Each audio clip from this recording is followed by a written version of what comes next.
I said, what's wrong? She said, they put me out of my house and they're selling drugs from my house now. And the cops are involved. They want to go there. I said, jump in my car, let's go. I was saying this. I was shivering. I went in there. I plucked some of those guys. I choked the one boss there. I was so angry. He ran to go get his gun. And then, I think sy plak het geval.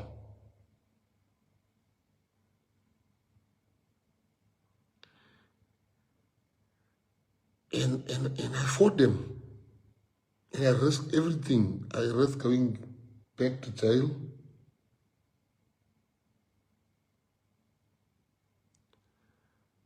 When drug dealers were threatening, we had a march against drugs, and they were going for PA woman and a baby in Toekomsrus. That was the last time I got insurance, life insurance cover. And I went for them. Now, I don't want to mention this, but I do have businesses. My family have businesses. We probably have like 40 buses, my family. We have biggest mining equipment you can get on our mines. One of our mines are turning 15 million rands a year. After this, SARS told me, you still owe us so much. I said, I'll pay you. Tell me how much is it. They send me how much is it. We are not people that are struggling. You know, today was my protectors in Cape Town, Zane and they were laughing with this. They were telling me about this drug story. They say, wanneer het jy kans op die pilletjies en goedes te verkoop? So they did what you call a stitch job on me. Imagine with every opportunity that I have, I must involve myself. Do you know why I don't have a good relationship with gangsters in jail, in Cape Town? Because when we opened a nightclub, they wanted to sell drugs at our club, and I said no.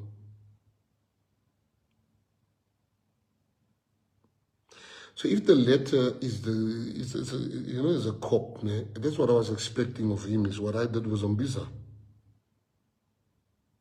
If somebody, I can call you, they said I killed a guy in Alrado Park once, the same Jermaine. And like I said, I'm open to be investigated. Imagine. Hello everyone, and welcome back to our channel.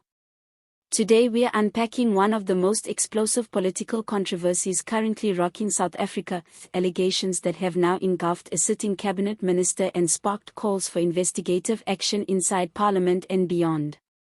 In recent days, convicted prisoner Jermaine Prim made headlines when he told reporters that Minister of Sports, Arts and Culture and Patriotic Alliance leader Gayton McKenzie is at the center of a major scandal involving contraband, politics, and alleged attempts to influence campaign activity from behind bars.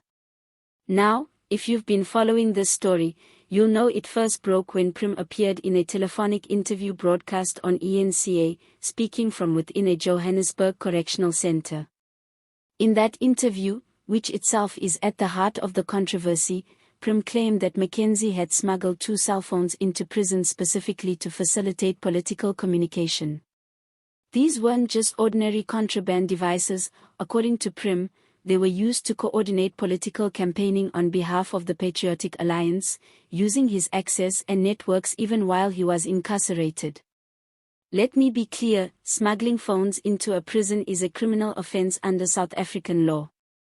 Phones are classified as contraband.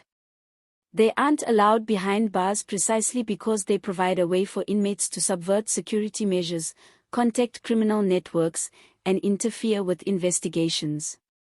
And that's why this story has spiraled into such high drama, because it isn't just a prison security breach, it's a potential intersection between criminal activity and political influence. But there's more context here that we need to understand. This isn't the first time McKenzie, a controversial figure in South African politics, has been the subject of intense public debate. McKenzie is a well-known businessman and former inmate himself, who went from incarceration in his 20s to becoming a motivational speaker, community figure, and ultimately a political leader.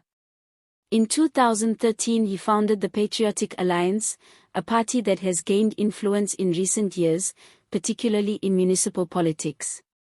He is also currently serving as a cabinet minister in the South African government. So when Prim's claims hit the airwaves, the reaction was swift and immediate. The Umkhonto we Sizwe Party, an opposition political force, joined civil society groups in calling for McKenzie's suspension while investigations are ongoing.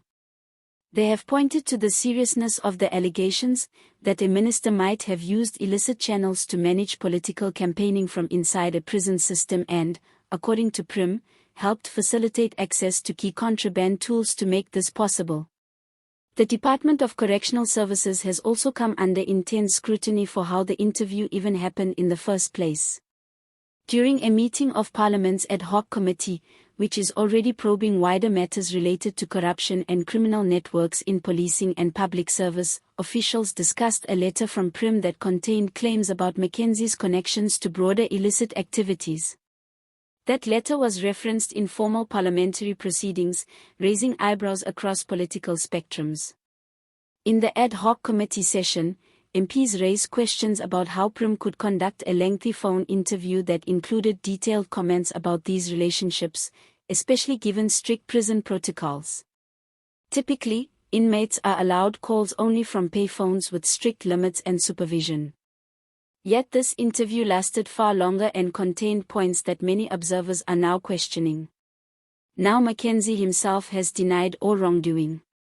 The Patriotic Alliance has described Prim's allegations as reckless and defamatory, stressing that no independently verifiable evidence has yet been produced to substantiate the more serious claims.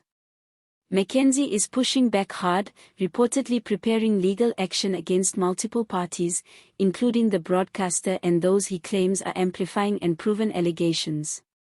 So what does this mean for our political landscape? First, it highlights deep concerns about the integrity of our correctional system, not just because of alleged contraband, but because of what it suggests about accountability and oversight. If an inmate can communicate freely with the outside world to this degree, that's a symptom of a broader problem. Experts and civil society groups have long pointed out that contraband smuggling inside prisons isn't just a local issue, it's a systemic one that can feed criminal networks if left unchecked. Second, this controversy comes while South Africa is already navigating sensitive issues around corruption, governance, and public trust in political leaders. The ad hoc committee referenced in Parliament is looking beyond this one case to broader questions about organized crime, the role of officials, and how deeply linked some of these networks might be within public institutions. Critics of the Correctional Services Department, including the MK Party, argue that the department's reaction has been more about controlling public perception than about genuine accountability. They point out that these kinds of smuggling problems have been long-standing, yet responses were slow in the past until the allegations hit the headlines. What's clear is that this story isn't going away anytime soon. Parliament is now watching closely, civil society is calling for transparency, and political opponents of McKenzie are pushing for accountability at the highest levels. Whether these allegations will lead to formal charges, a suspension, or wider ramifications for the Patriotic Alliance remains to be seen. But one thing's certain, this issue touches on justice, governance, and public trust in ways that go far beyond the walls of any prison. Before we wrap up, we want to hear from you. Do you think Parliament should extend the committee's mandate to investigate this matter? Should the Department of Correctional Services face independent oversight? Or should we wait for more evidence before passing judgment? Drop your thoughts in the comments below, we read every one of them. And if you found this breakdown useful, detailed, and engaging, make sure to hit the like button, subscribe if you haven't already, and click that notification bell so you never miss a video like this. Thank you so much for watching. See you next time. South Africa. Would you like a for the script, video title and thumbnail text ideas?